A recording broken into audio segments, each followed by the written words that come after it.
Good evening, ladies and gentlemen, and welcome to the late edition. This is episode 4 of Comic Relievers. Episode 4 is called Night Moves because we are working, in the dark hours tonight. I had a 6:30 to 9:30 class tonight, so I apologize for that. But we're excited to be here. We are not joined by Ben Porter tonight, but as always, we have Zach and Joe and myself. Boys, what do you think? How's the weekend? How's everything? Well, it's Ready not to the get it weekend. rolling. We'll get it rolling. All right, so then let's hop in like we always do. We'll start out in the East, where the majority of what I want to talk about today. The Red Sox are 9-2. They're in the 8th inning right now. I'm going to keep an eye on that score for you guys, but they're about to improve to 10-2 if all goes to plan. But the story in that series is that whatever you want to call it, the rivalry, revivalry, it is back. I am fully back on that bandwagon. I am all in on it. And I want to hear your thoughts because I definitely want to spend a lot of time on this one tonight. There's a lot to talk about here. I think that's exactly it, man. Welcome back to arguably the best rivalry in sports. I mean, it's fun to watch. I love whenever they get chirpy. I love whenever they hate each other. Yes. It makes for good TV. So let's talk a little bit about how that whole bench clear and banana melee, whatever you want to call it, that came about from a slide into second base. Brock Holt's covering the bag, and Tyler Austin slides in, cleats up. He wasn't happy about it. They had some words on the field. The bench is cleared. Nothing really happened. Alex Cora was definitely very, very unpleased, easily unhappy at what was going on. Aaron Boone and him went back and forth a little bit. And later on in the game, Joe Kelly, who does not throw soft by any means, he puts a ball right into it. And immediately Austin starts chirping. He slams his bat down, comes right at Kelly. But what I like most about what happened is that I don't think many people were even talking about this, but Christian Vasquez did not even hold him back. He was ready to see a scrap. I think all those guys are ready to see a scrap. Absolutely. I think they want it. I think both of these teams, granted that they're nowhere near the roster of what they used to be during the main portion of that real heat of the rivalry. But I think these young guys are coming together. They're not really developing anymore. They're all good. They've all had some time in the bigs, and I think they want to bring it back. I think there's a little bit of a hype into the whole idea of a rivalry again, and definitely with the moves made over this past off season. Definitely makes it a lot more likely that there will be a return of that rivalry. Yeah, I mean, if they already fought last night, so it's kind of back. Yeah, you can't imagine that things are just going to be smooth all the time from here on out. Now they're not going to fight every game, but there's definitely going to be that extra tension, extra words thrown. So while I'm in class tonight, I'm sitting there flipping through Nesson and Nesson Plus between the Sox and the Bruins, and I happen to be watching the Bruins at the time. But when I flip back to the Red Sox, Hanley was actually thrown at and got hit in the wrist early on tonight and exited the game. X-rays were negative. The official report is just a wrist contusion. But he's kind of on a day-to-day basis right now. He definitely looked like he was in some pain. Anytime a hitter gets hit on the hands or in that area, at least it's always scary. And with that going on tonight and Price kind of giving us a little bit of a scare last night, maybe that starts to become a little bit of a problem. But the Red Sox bats haven't really slowed down, as you can tell again tonight. They lost last night, but they've definitely been putting up some runs and helping out their starting pitchers, who have been phenomenal so far, I think. The starting pitching has been great. Yeah, absolutely. Yeah, and they won, or they're currently winning pretty handily right now. One thing I want to talk about with the the brawl last night is after Kelly hit Austin, and first off, if you're a position player and you get hit and you're going to slam your bat on the ground, it's flat out unwritten rule that bat has to break. It has to. That was so soft. Yeah, you can't. You cannot do that move, that action, unless the bat breaks. I mean, even if you have to practice it in a cage, like in the off season, like just get it perfected. That has to snap. If you're gonna do it, you need to get your reps in because he made himself look soft.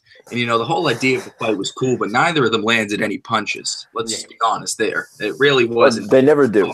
They never do. When somebody charges them out, dude, it's always like up here somewhere. These guys are throwing punches. The thing I liked most is that most pitches, you see them coming, you definitely get yourself prepared, but you got to kind of take a step back and assess what's going on. Kelly didn't move. He stood his ground. He was at least trying. But he definitely whiffed on a couple haymakers. He whiffed, but he even took it a step further.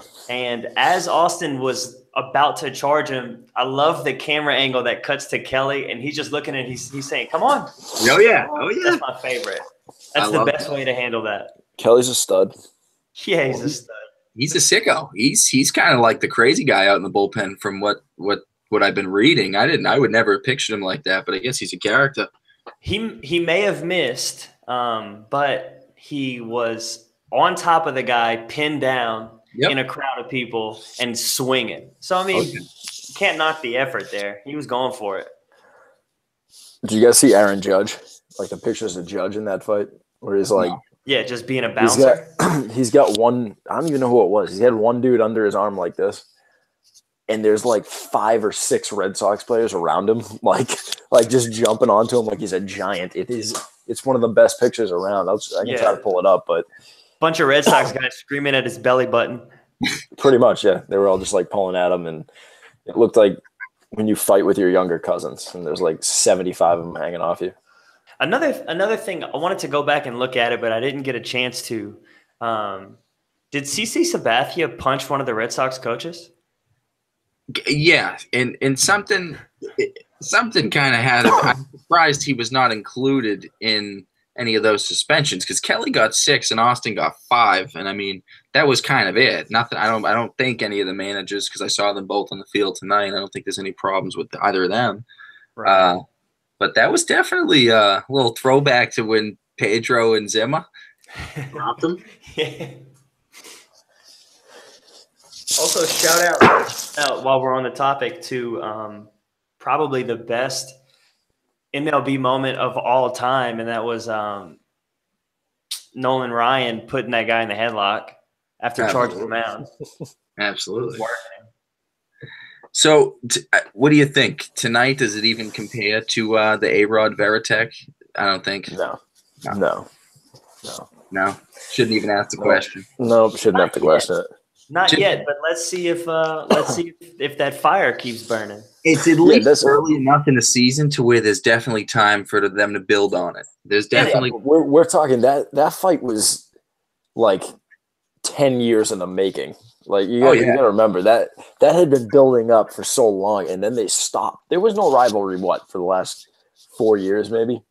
Once we started calling up Mookie and Jackie, they started calling up their young guys. Yeah, the young guys they changed the whole dynamic of it, and the fact that the MLB went in a soft direction and they don't like violence anymore.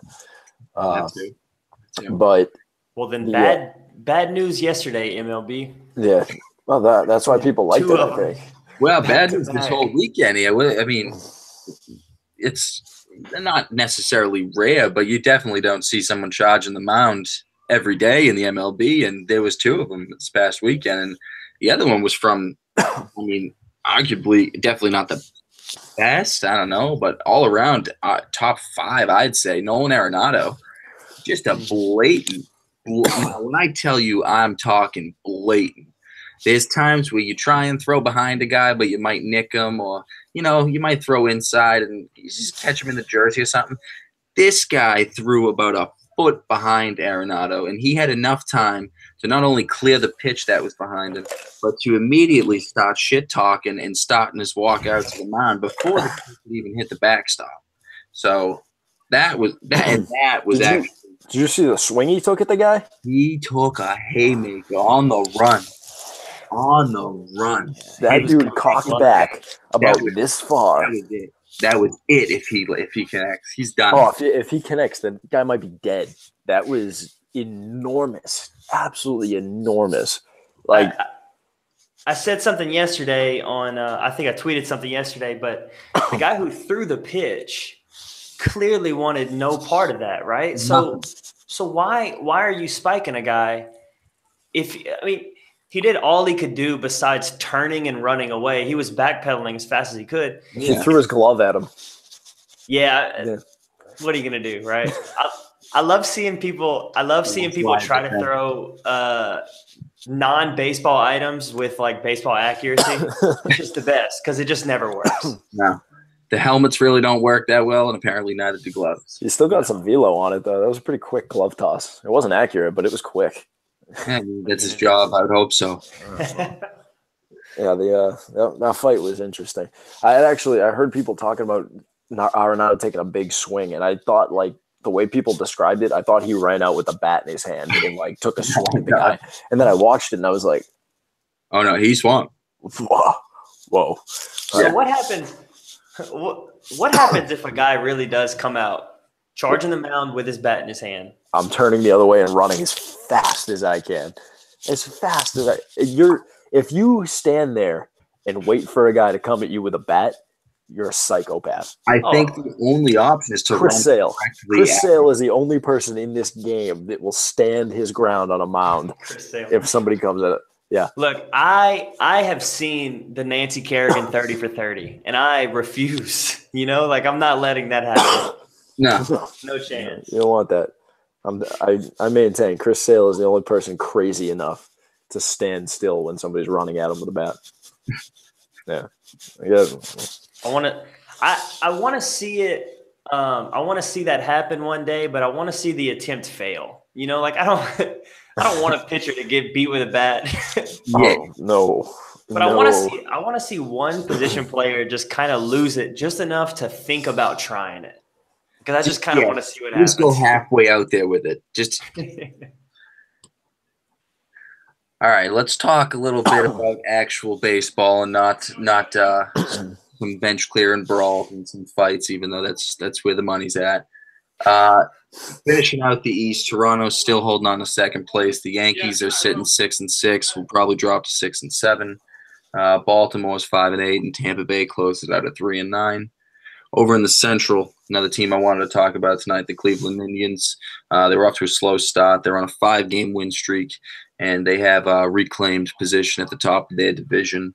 Minnesota's sitting close behind, game and a half, I believe. They're sitting 6-4. And for the most part, the rest of that division is kind of going to be a toss-up. They're all bad, but it's going to be a race between the two or three teams at the bottom of that division to see who's the worst. I think they'll be fighting amongst themselves. And in the West, team that I really, really want to talk about tonight is the Angels. They're 10-3, and they're officially in first place, and that means they are ahead of the defending champion Houston Astros in the standings.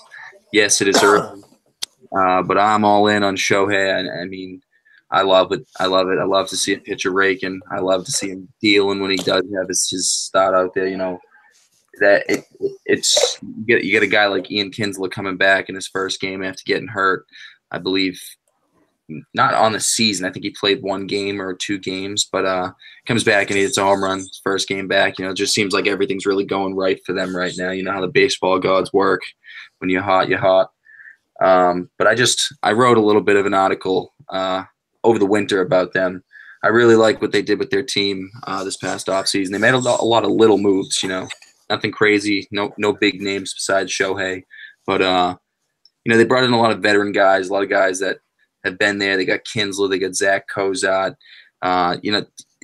Trout is the best player in the league. It's about time they start putting people around him that can help them win some games. I mean, their rotation is definitely not top of the line, but I'd like to see them make a couple moves before the deadline because, they keep this up, definitely showing they can win some ball games. So I think that'll be cool to give them. Houston needs someone to compete with them in that division regardless, because after the Angels, I don't see Seattle doing anything, and Oakland and Texas not going to be a factor at all. Yeah, that's what I was about to throw in about the Astros, is that I think, fast forward a few months into the season, and we're going to have a really fun race to watch between those two teams. Because the Astros, they might not be. I don't think they're going to break the wins record again. And I don't know. I mean, they're good. They could. I don't know. They could just get hot.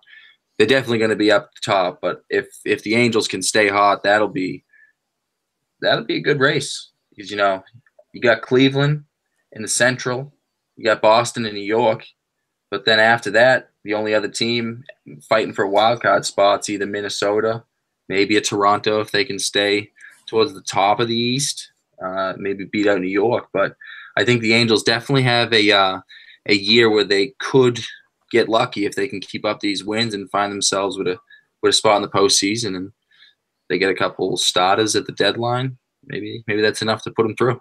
I don't know. They have a lineup.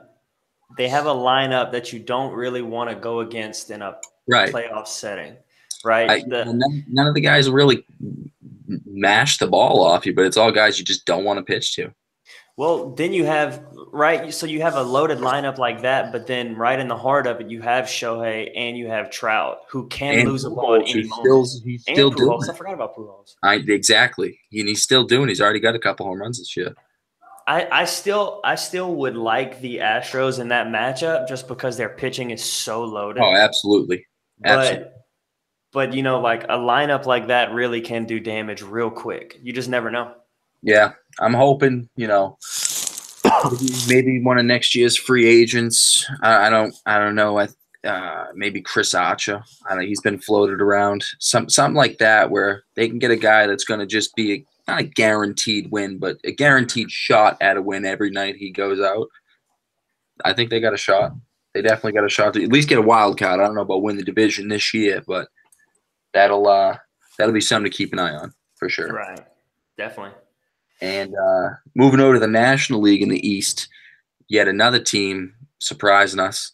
The New York Mets are on an 8-game win streak and sit in first place with a 10-1 record, followed by not the Washington Nationals, but the Atlanta Braves, who are 7-5. The next best team is the Philadelphia Phillies, sitting 6-5. And then the Nationals at 6-6. And then you got Miami in the bottom of the barrel there, sitting 3-9. I don't know how they have 3 wins already. They lost last night. Statistically speaking, you could say, of course they did. Yeah. But I'm hoping someone makes a Twitter account for them this year. Did the Marlins win? And the answer is no every time.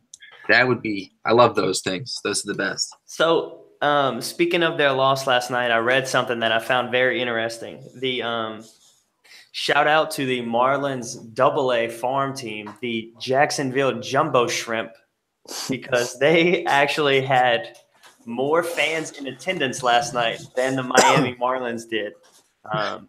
The AA team had 6,960. The Marlins had 6,150. So not even like that close. Not even that close. No, like almost 1,000 more fans. Wow.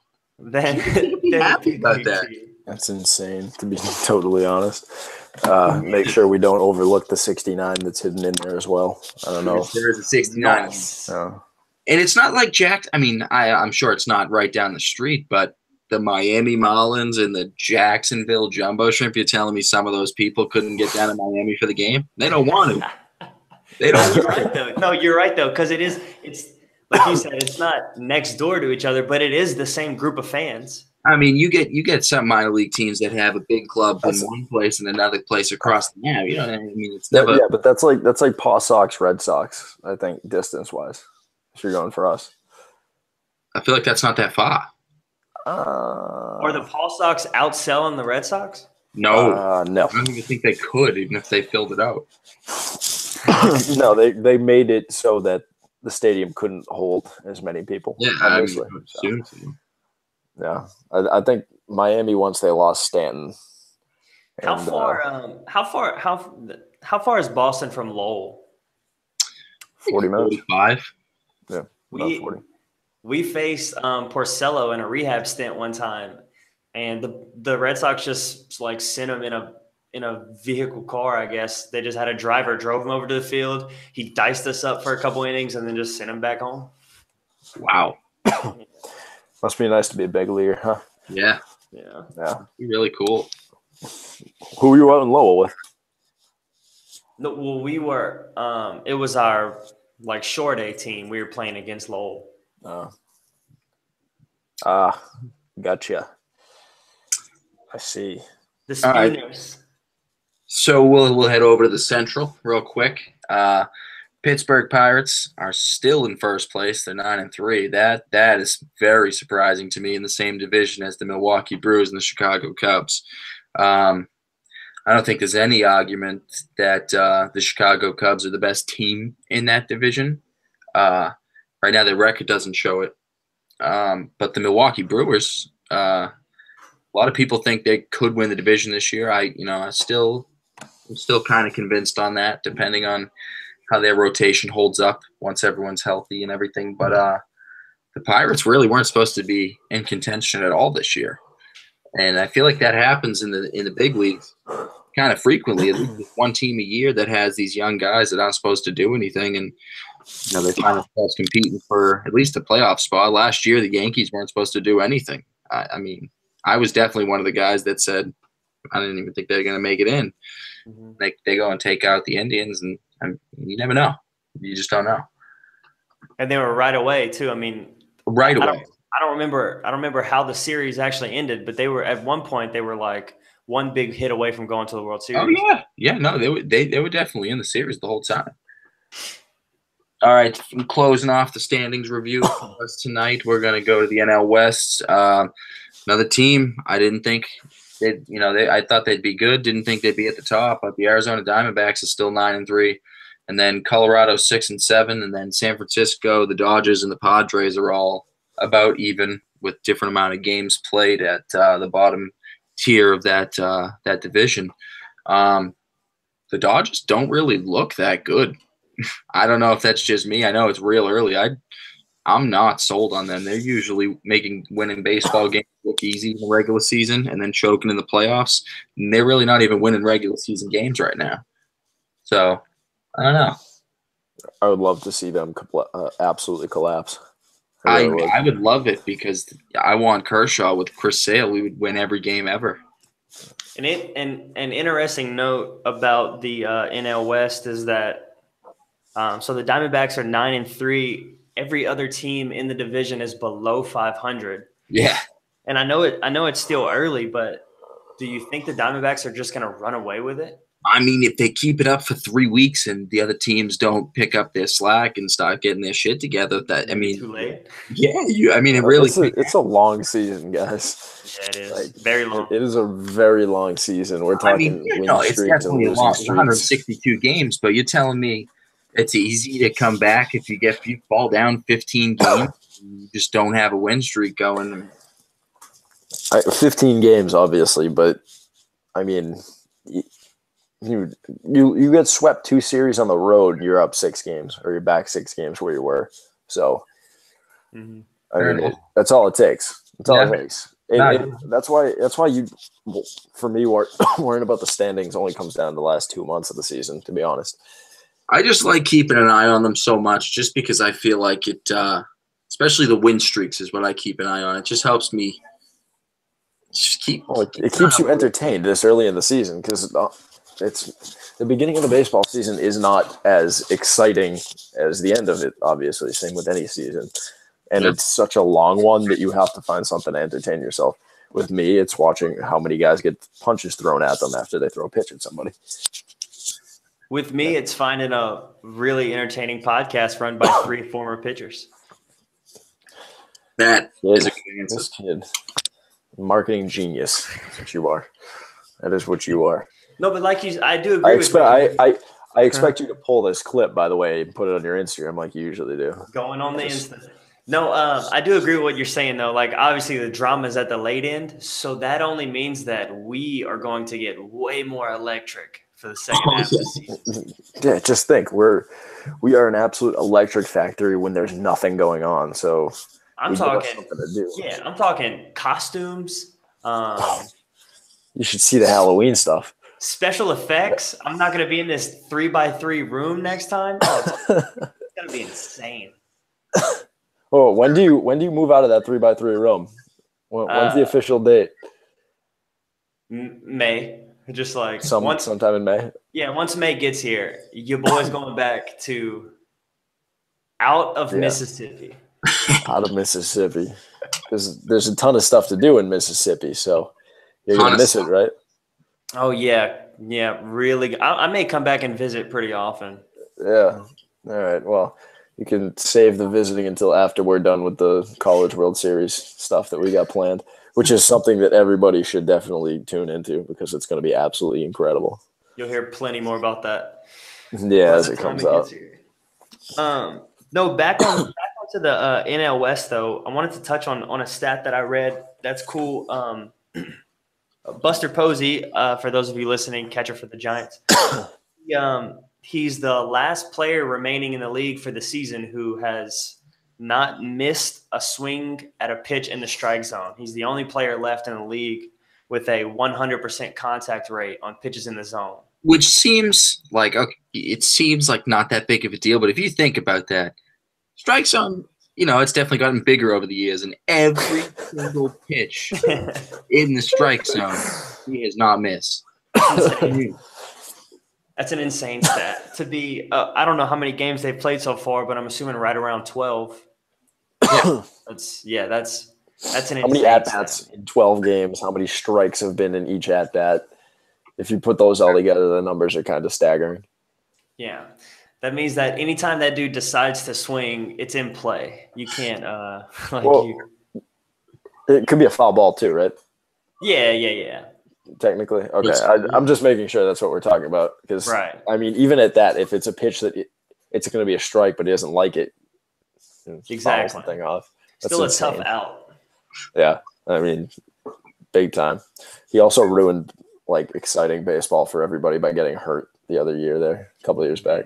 Yeah, that was a tough one. Yeah. Well, that's what happens. Star player gets hurt, the entire game changes, becomes less exciting. Yeah, the thing about Posey that's so that just makes him such a good baseball player is that you just know what you're going to get from him every single time and for an extended period of time. Yeah. You just know what's coming. You just know he's going to be an above average player, which he's better than that. But I'm saying even on his worst days, he's going to be an above average player that does what he's supposed to do, fills in his spot. It's just. So I got a Twitter question. This is coming in as we are live. This is from Steve Serena. He's got a question. He knows we're all pitchers here tonight. We don't have Ben with us for hitters analysis, but whoever Ben is, I haven't heard from him. Usually he's watching or texts me or something. But so Steve wants to know after watching tonight's Sox game, at what point does the rain start to affect the ball when it hits a wet bat? I feel like that's yet another loaded question because not only is the bat wet, the ball's wet. I mean, I don't even know how to go about answering Throwing that. a strike is hard enough with a wet ball. Exactly, yeah. That's the perspective I can give. It's hard enough strike when you get a wet ball in your hand is tough. To get a hit, now try to get a hit. And just switching the ball out every pitch. Yeah. Now the worst is playing down in Florida when it rains every 20 minutes, and they kind of just they're all used to it. They kind of just huddle under something for a few minutes, and once it passes, just get back out there. But the orange dirt down there creates a very shitty mud-like thing, and those balls have to be switched off. The worst thing clay doesn't come out. The worst thing about Florida's little rain spurts is that you know that it's going to rain every single day. You know that it's already 1,000 degrees, and then whenever that rain clears up, the humidity is just kicking you in the face. It's choking you. It's so bad. Florida's weather is really rough to play in. You know, That's brutal. I used to look forward to, well, assuming I pitched well, I used to look forward to my nice little jog after my start, throwing on the shorts, running around the complex, the field where we're at. Those You know, balls. I hated that run. That is the only time I ever hated that run. Was absolutely choking on the air. The sweat is in your eyes. It's not. It's part of your the juice in your eyes is partially sweat at that point. It's not even like it's getting in your eyes. It is in your eyes, and it's I think probably the worst 10 minutes of my life because I couldn't breathe, I couldn't see, and I wouldn't wish that on my worst enemy. To be quite honest with you, We had a kid once go to throw on his shorts and start running after a start early in the season. He was a freshman, and the kid goes out and starts running like down near the bullpen, and then he just takes off through center field, like around the warning track, middle of the game, like mid game, and like the game stopped, and everyone was like, "Dude, what are you doing?" Like he was like, "Oh, I'm getting my run in." We were like, "Yeah, maybe do that off the field." You do that literally anywhere except where you are.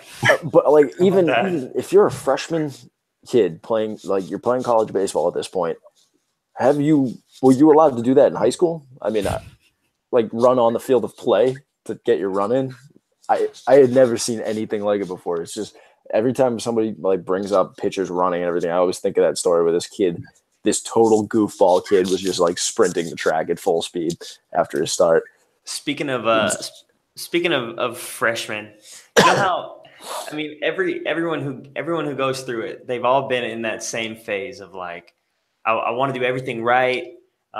You know, like I'm not here to make bad waves or anything. I want to do the right stuff. Well, one time I was in JUCO, we were about to practice, and then it ended up getting banged because we just had an absolute downpour, like just inches of water coming down immediately. So we're all chilling in the locker room, and one of the veterans looks around. He's like, "Oh shit!" He's like, "I forgot to pull the plug out of center field." And they're like, "Oh no!" Everyone's like going along with it, like, "Oh man, our field's gonna flood. Somebody has to go drain that now." They look to this one kid, this kid from Iowa. They're like, "Hey, you gotta go get that plug out, man." He's like, "Okay, what is it? Where is it?" And they're like, "All right, it's gonna be."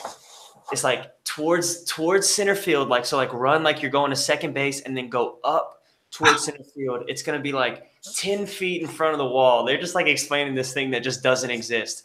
So this dude just like gets down. He's like in his sliding shorts, sprinting in just a full-on monsoon, just running across the field, basically drowning while running. It's raining so hard.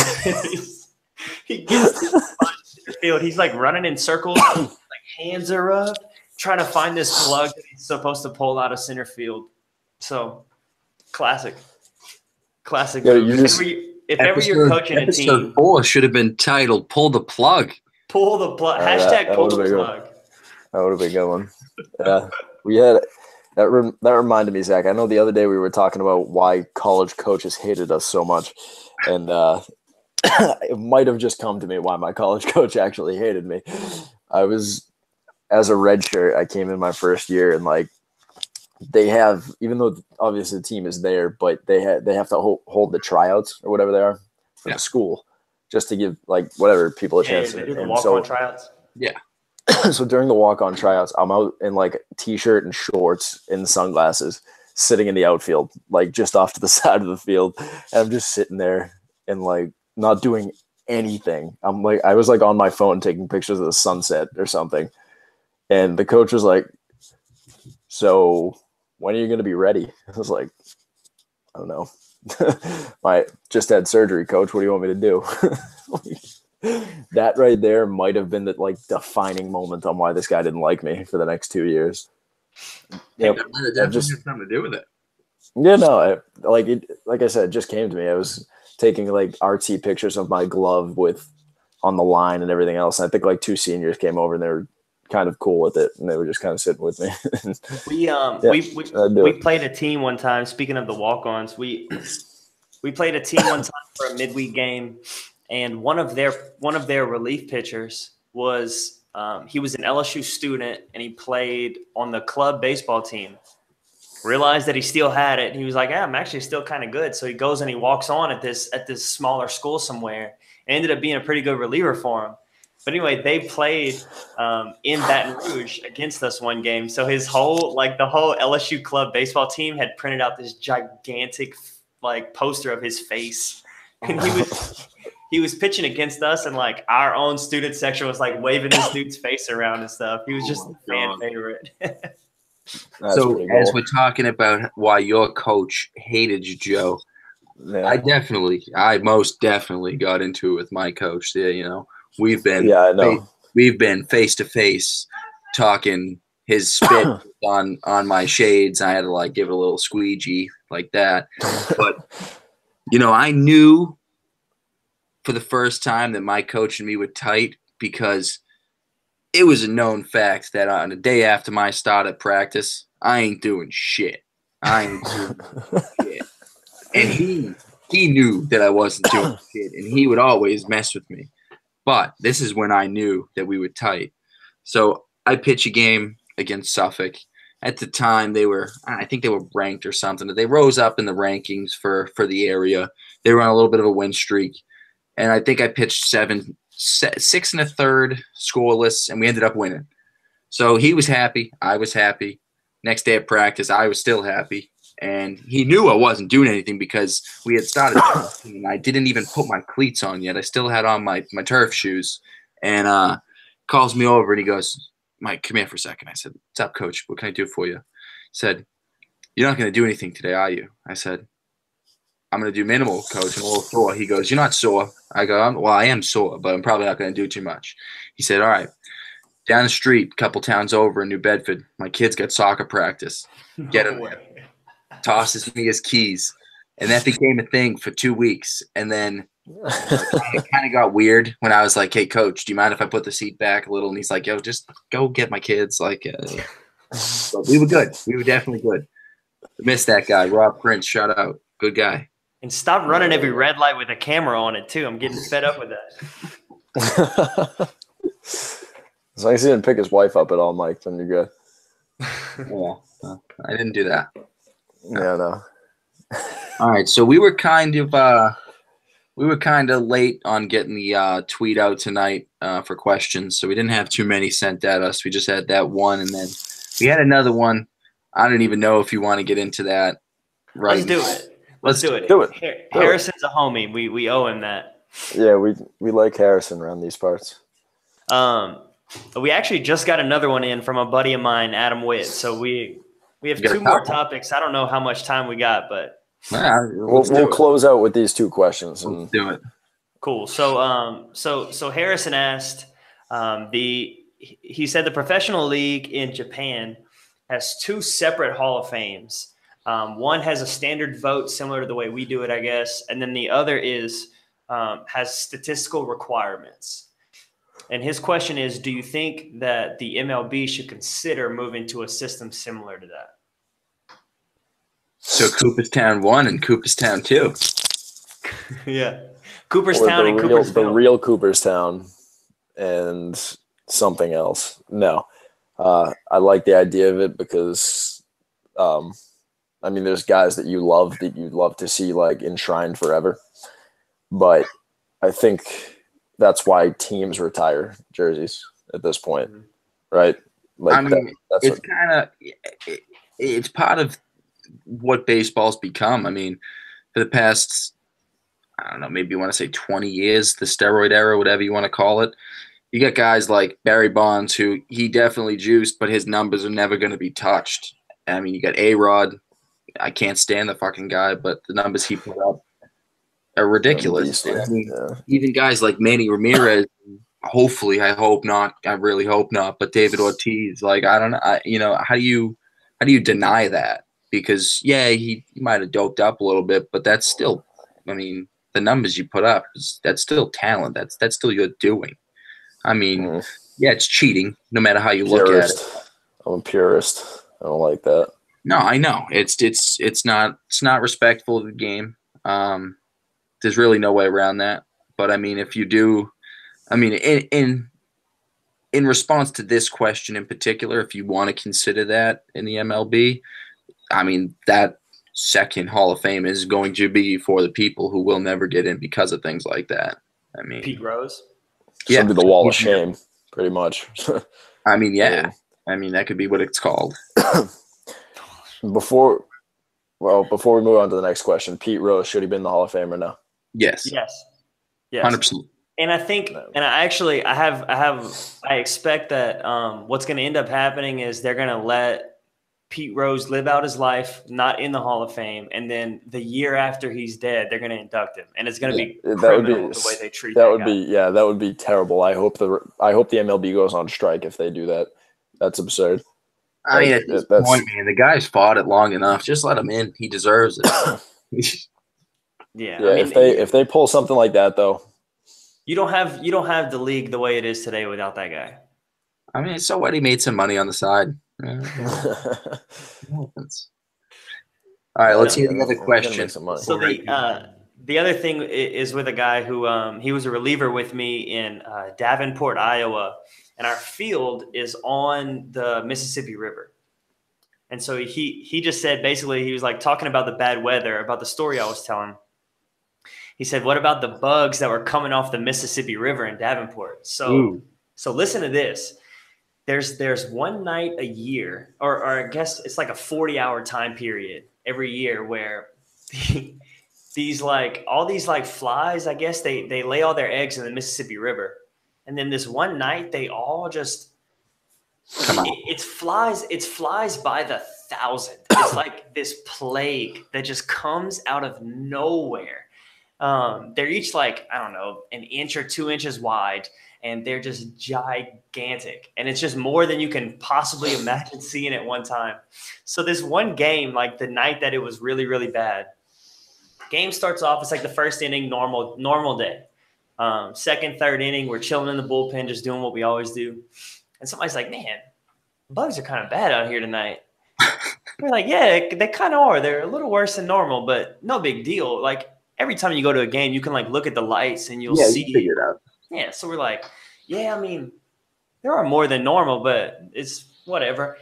There was this old man sitting behind us, and he was like in every sci-fi movie ever, he was like the one prophet at the beginning. He's like, oh yeah, they're coming. And I'm like, all right, guy, whatever the hell that means.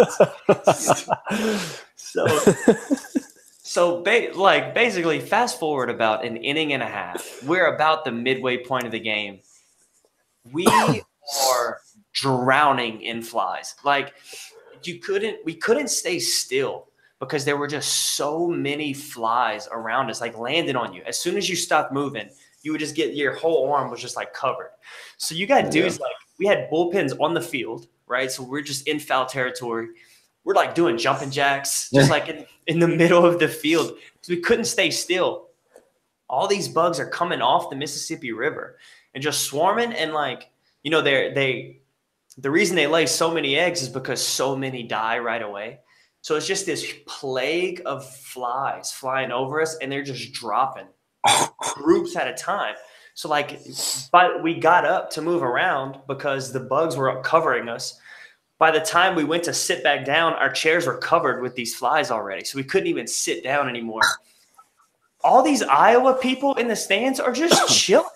Like they're just watching the game, like just a normal day, eating their nachos and everything. Like just cool. That is serial killer-esque right there. That is weird. So the next day, right? So we finish out the game, the most miserable game I've ever sat through in my life, because you're just so uncomfortable and gross feeling the whole time. So we finish the game. We come out for BP the next day. They've got this like lawnmower type of thing going and just, dude, picking up bugs by the sack. Just these gigantic bags of flies. They had to like clean off everything with like shovels, dude, just scooping. Oh my God, that's repulsive. It was the worst thing I've ever experienced. I really thought, I was like, this is a plague. Like, this is like the Bible is coming it's right. True. It's all happening now. But they're like, no, it just happens every year. The fact that people are okay with that, like, that's weird to me. That is like not normal. I mean, I guess if you live there and you see it once a year, sure. Right. But I mean, it's an earthquake in California, you know, like it's a hurricane hitting Louisiana. It's like, yeah, it's like not our favorite part, but I mean, You know, when I it's tell gotta you I've happen. been to Florida, I've been to like the Carolinas, I've been a couple places where the bugs are definitely much different than they are in Massachusetts. But I'm not a bug guy, so when I'm telling you, when like a couple start touching my arms and neck, I start getting itchy for the rest of the day. So I'd be out. That would be my off day. I'd be in the clubhouse, not there. Well, yeah, well, we were relievers, so it was like we So couldn't just you go had chill. to. Yeah, we couldn't just go chill, dude. Like all the starters were just sitting in the locker room. They're like, "Yeah, screw that, not dealing with that." That would be me. Me and like two other dudes are like, "Yeah, you like picking flies out of our ears." Like, yeah, you. Did you eat one yet? Yeah, I'm about one per inning at this point. It was the worst. Protein. It was the Protein, worst. baby. I ate a grasshopper in my bio class yesterday. For the win? Did you do it for the win? I got an extra credit point if that's the win. That's a win. That's for the win. Yeah. That that's is for the a win. win. Yeah. That's a win. Wasn't Yeah, that you bad? get A little that point. crunchy, but you know. Well, all right. I cannot believe that you got away with eating a bug in your class for extra credit. That's pretty great, actually. Yeah, because no one would do it, and I was like, "All right, give me some extra credit. I'll just pop one in." She goes, "All right." And your well, I mean, were these like dried out or were these like? Oh yeah, dude, I wasn't eating like a live thing. Oh see, yeah, I thought that makes I thought it so much better. No, at first I thought what you were course it saying makes was it better. gross, but No, now dude, she had a full-on like homemade peanut butter jar, but full of these dried out grasshoppers, and it's a legitimate oh, thing. that's not bad. Those are like chips. People eat them for like protein, and I was like baffled at the fact that she snacks on these things, and I'm sitting there like scared to try one. oh, you had me okay. So you Yeah. had me thrown off. I thought it was like this bug that had just dried up in the corner of your classroom, No, and you're like, "Hey, teach, I'll eat this for 5 points." no. That's what I'm saying. That's what I thought. I was like, wow, your teacher's pretty chill. Yeah, no. She's Okay. she's nice, but she also she spent half her years living in Tanzania, so she's a character. Lovely lady, but she's definitely more open to the wildlife than I am. Yes, that. All right, good. We're on the same page. All right.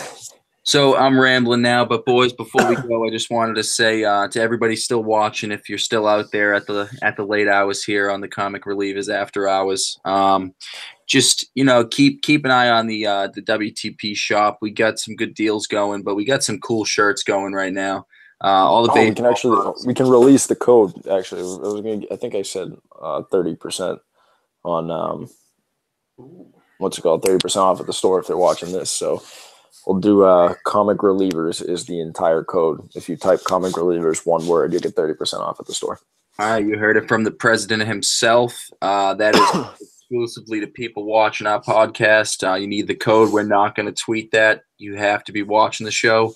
But go out there and take a peek. We got a nice new addition now, the Joe Kelly. I'm a big fan. Make baseball fun again.